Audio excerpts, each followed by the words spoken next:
हमें ज़्यादातर ये देखने के लिए मिल रहा है कि केंद्र में जिस भी पार्टी की सरकार होती है तो फिर उनके द्वारा राज्यों में नियुक्त किए गए माननीय राज्यपाल अधिकांश उन्हीं के हिसाब से ही अपने फैसले लेते हैं। जो ये सब माननीय राज्यपालों की गरिमा को ख़त्म करने के साथ साथ अपने देश के लोकतंत्र के लिए भी ठीक नहीं हो रहा है। और इसकी आबादी के हिसाब से देश के सबसे बड़े प्रदेश अर्थात उत्तर प्रदेश में हमारी पार्टी भी कई बार शिकार हुई है, जिसकी वजह से हमें न्याय के लिए माननीय सुप्रीम कोर्ट तक में भी जाना पड़ा है। और इतना ही नहीं बल्कि कल और आज जो कुछ भी हमें कर्नाटक स्टेट में विधानसभा के आए नतीजों के बाद से देखने के लिए मिला है और इसके पूर्व में गोवा, मणिपुर व मेघालय आदि में भी जो कुछ हमें देखने के लिए मिला है, तो ये सब बीजेपी व इसके खास संगठन आरएसएस द्वारा बाबा साहब डॉक्टर भीमराव अंबेडकर के बनाए गए भारतीय संविधान को कमज़ोर करने की व इसे ख़त्म करने की भी इनकी ये बहुत बड़ी साजिश रची जा रही है। और इस संदर्भ में यहाँ मैं ये भी कहना चाहूँगी कि जब से केंद्र में खासकर बीजेपी के नेतृत्व में एनडीए की सरकार बनी है तो तब से इन्होंने हर स्तर पर अपनी सरकारी मशीनरी का दुरुपयोग करके यहाँ लोकतांत्रिक मूल्यों की काफ़ी हद तक हत्या कर दी है। और ये सिलसिला इनका अभी भी लगातार जारी है, जिसके अनेकों उदाहरण देश की जनता के सामने हैं। और इस मामले में ताज़ा उदाहरण कर्नाटक स्टेट का है, जहां बीजेपी ने यहाँ विधानसभा के आए नतीजों के बाद कांग्रेस, जेडीएस व बीएसपी के कुल विधायकों की संख्या से काफ़ी दूर रहते हुए भी आज श्री येदियुरप्पा को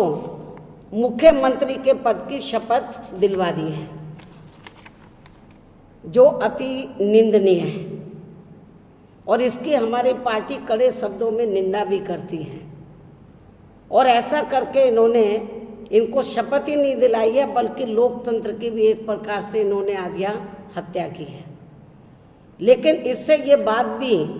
पूरे तौर से स्पष्ट हो जाती है,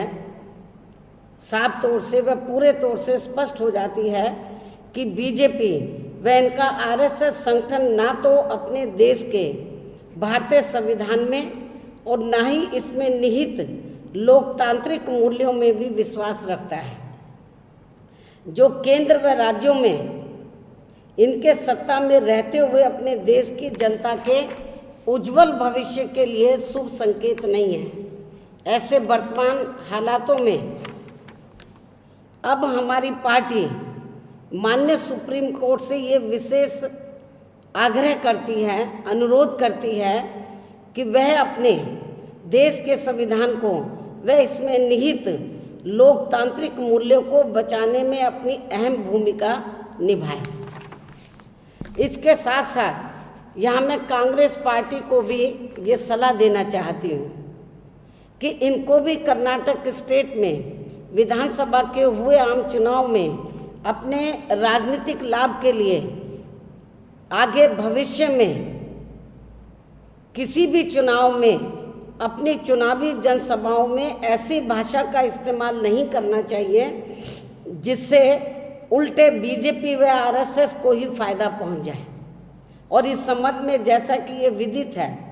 कि इन्होंने इस चुनाव में अपने भाषणों में खासकर मुस्लिम बाहुल्य क्षेत्रों में जेडीएस को बीजेपी की, क्योंकि जेडीएस और बीएसपी मिलकर चुनाव लड़ रही थी,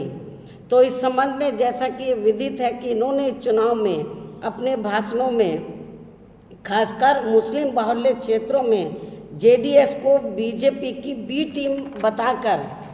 इनके वोटों को और बांट दिया। जो मुस्लिम समाज का वोट है उसको और बांट दिया, जिसकी वजह से ऐसे क्षेत्रों में भी यानी कि मुस्लिम बाहुल्य इलाकों में भी, क्षेत्रों में भी, तो यहाँ अधिकांश बीजेपी के उम्मीदवार ही कामयाब हो गए, चुनाव जीत गए। और यदि कांग्रेस पार्टी ने ऐसा नहीं किया होता तो फिर इस चुनाव में बीजेपी के विधायकों की संख्या 104 भी नहीं पहुंचती, इससे बहुत नीचे चली जाती। लेकिन फिर भी ऐसे वातावरण में हमारी पार्टी के लिए अच्छी बात यह है कि ऐसे वातावरण में भी, हालांकि साउथ में हमारी पार्टी का कोई ज़्यादा जनाधार नहीं है, ज़्यादा जोर भी नहीं है, लेकिन फिर भी ऐसे वातावरण में बीएसपी के लोगों ने यहाँ अपनी पार्टी का एक विधायक बनाया है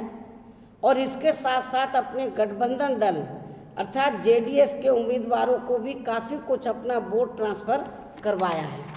और जहाँ जहाँ मेरी चुनावी जनसभाएं हुई हैं तो वहाँ तो